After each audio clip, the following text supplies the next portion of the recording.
What's up, y'all? I'm LexDaLinguist, and this is the Lexical Podcast where we talk Black music, Black language, and a little bit of Black culture with Black people. These next few episodes are going to follow a series called I Think That's Black.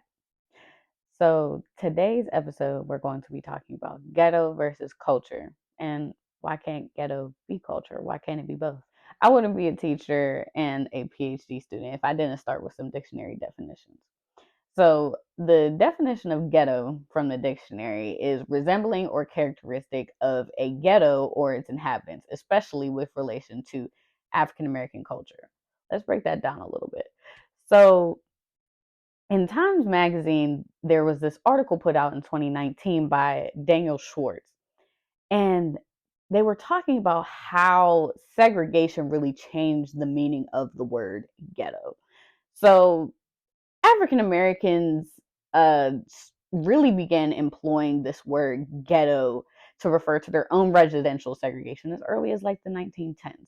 So, all y'all folks that are just talking about, oh, when we say ghetto, we're just talking about, what the Jews experienced in the Holocaust. That ain't all, you know, all it's cracked up to be. And it also has a deep rooted meaning in African American culture. So in the 1910s, there was a time when several American cities were starting to pass zoning ordinances that prohibited Black people from living on blocks where the majority of residents were white. And such laws were found unconstitutional by the Supreme Court in 1917, but we know that unconstitutional doesn't mean that it didn't happen. So the black usage of the word ghetto became more widespread amongst the legal battle over restrictive covenants in the aftermath of World War II. So that's in the 1940s, after, the Jews and the Holocaust. So digital history resources, according to Daniel Schwartz's article, reveal how the usage of the word ghetto soared in the 1960s and 70s, and how phrases like the Negro ghetto or increasingly Black ghetto came to eclipse the term Jewish ghetto. So even as the word ghetto has come today to be seen first and foremost as part of the African American experience, its usage is still not without controversy. Some people view ghetto, especially when colloquially used as an adjective meaning something like deviant or tawdry and or slanderous and racist. But others believe the term powerfully conveys the intractable prison-like nature of Black segregation, the reality that residents in inner city neighborhoods remains involuntary for most, practically, if not legally. So those are the dictionary definitions. But ghetto is a term deeply involved in the culture, not just with where we live, but it became an adjective to talk about how we act, how we fashion ourselves. This can be, the long fingernails and the big hoop earrings, the door knockers, you know what I mean? The sagging pants and all these things. But before we get into how ghetto is really just a part of Black culture, what is culture? So one thing I've learned as I was teaching my cross-cultural communications class is that culture, especially in the fields of like sociology and sociolinguistics, is extremely hard to define because it depends on the purview that you use. So the dictionary definition of culture is the arts or other manifestations of human intellectual achievement regarding collectively, and the customs, arts, or social institutions and achievements of a particular nation, people, or social group. So that's what the dictionary says. And if we look at how it's used in academia, culture really tends to revolve around certain themes. So culture tends to be opposed to the material, the technological, and social structure. Culture is also seen as the realm of the ideal, the spiritual, and the non material. Also, an emphasis is placed on the autonomy of culture, like autonomy meaning that culture can exist outside of, like, other social capacities and religion and such. And also, efforts are really made to remain value neutral when talking about culture. And if you ask anyone what culture means to them and not also what ghetto means to them, you might come up with tens of thousands of different definitions, maybe riffing on the same thing, but they're different definitions. And as you'll see, there are a lot of problems in defining what culture is. And arguments has been made is because culture has come to be focused for important concepts and in several distinct systems of thought. So that leads me to the point, culture is so hard to define, so why can't it include ghetto?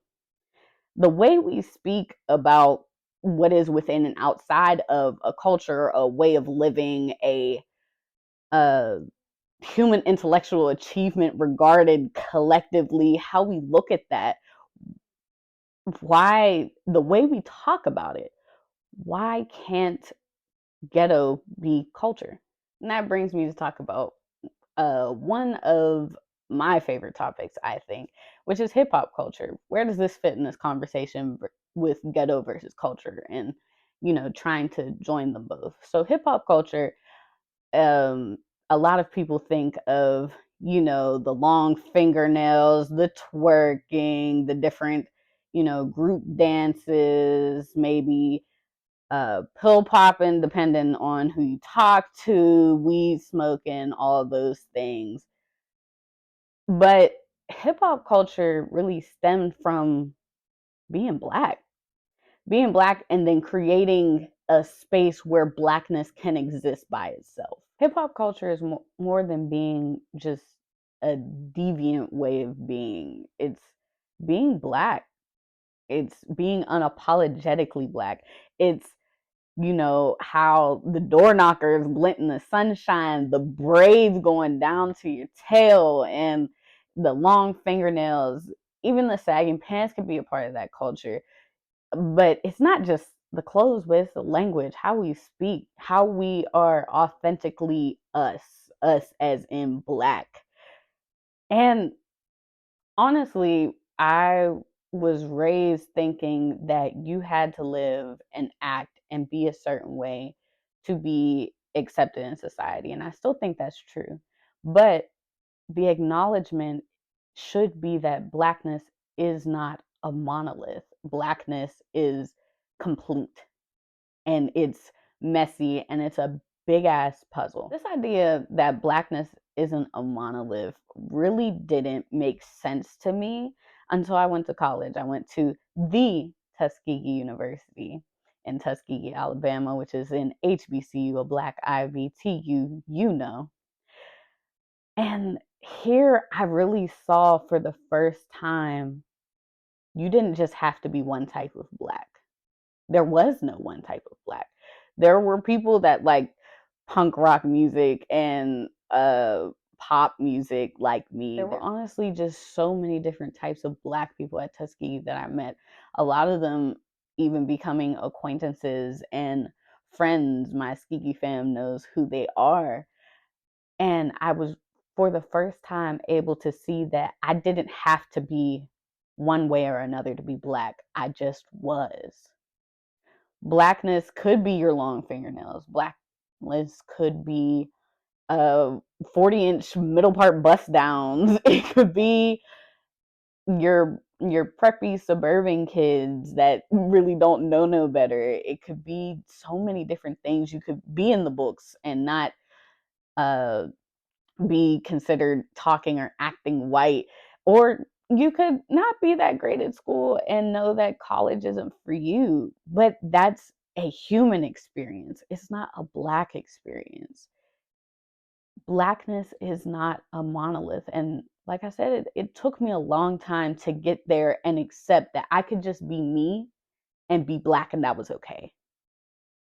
So if we're going back to ghetto versus culture, I say, why separate the two? I don't think that's doing anything.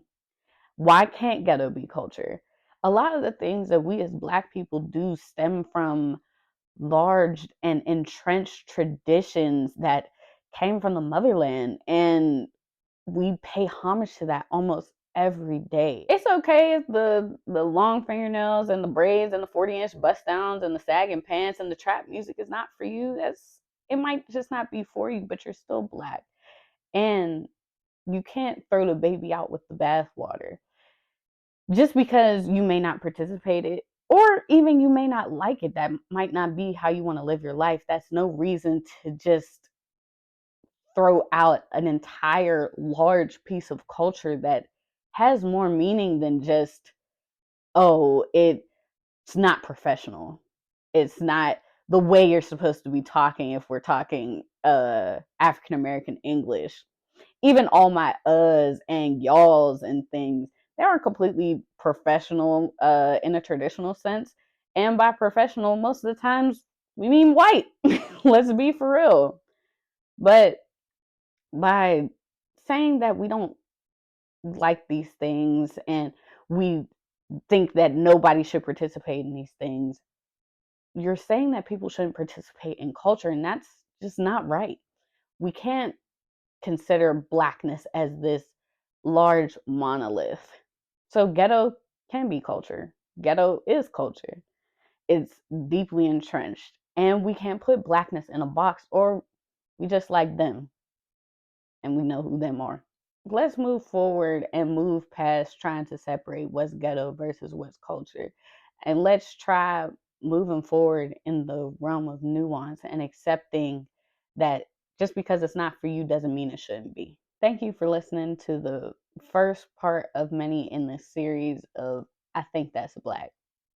This is the Lexical Podcast where we talk Black music, Black language, and a little bit of Black culture with Black people. I'm LexDaLinguist, and I'm bringing my PhD to the people. I hope to see you soon.